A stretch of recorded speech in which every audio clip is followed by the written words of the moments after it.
revenir à présent sur un drapeau rouge agité par la France à Israël. Reprenez les discussions avec les Palestiniens, sans quoi Paris reconnaîtra l'État de Palestine. Le ministre français des Affaires étrangères, Laurent Fabius, a annoncé vendredi que la France allait relancer rapidement son projet d'une conférence internationale pour faire aboutir la solution à 2 États. Les détails avec Chloé Demoulin.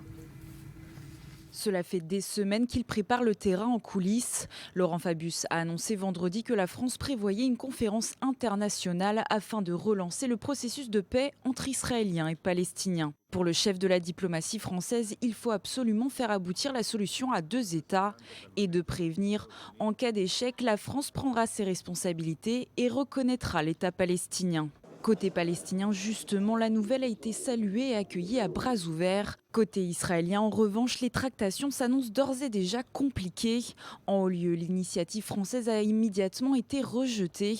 Motif, menacer de reconnaître l'État palestinien en cas d'échec, reviendrait en fait à inciter les Palestiniens à ne pas négocier. Plus tôt dans la semaine, le Premier ministre israélien avait déjà réagi vivement à des propos tenus par le secrétaire général de l'ONU. Il lui avait reproché d'encourager le terrorisme en dénonçant la colonisation en Cisjordanie.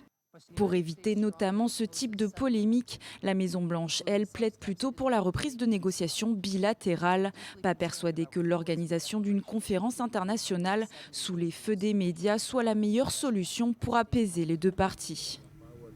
Voilà donc pour le détail en images. Jacques, cette annonce, elle passe mal en Israël. Écoutez, pour ce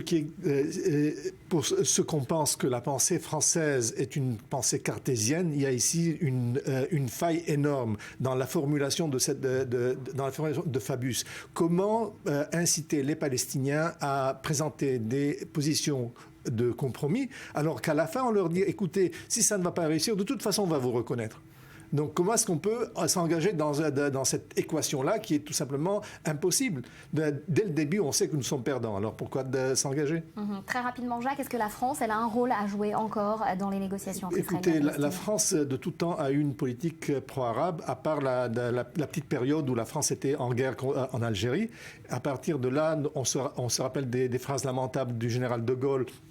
Peuple fier et orgueilleux. On se rappelle la phrase horrible de Le Pen qui disait un petit détail de l'histoire. Donc je dirais il y a ici beaucoup de mauvais sang entre Israël et la France et je ne pense pas que dans ce cas-là, la France pourrait jouer un rôle ici entre nous et les Palestiniens. Merci beaucoup Jacques Neria d'avoir été avec nous ce matin.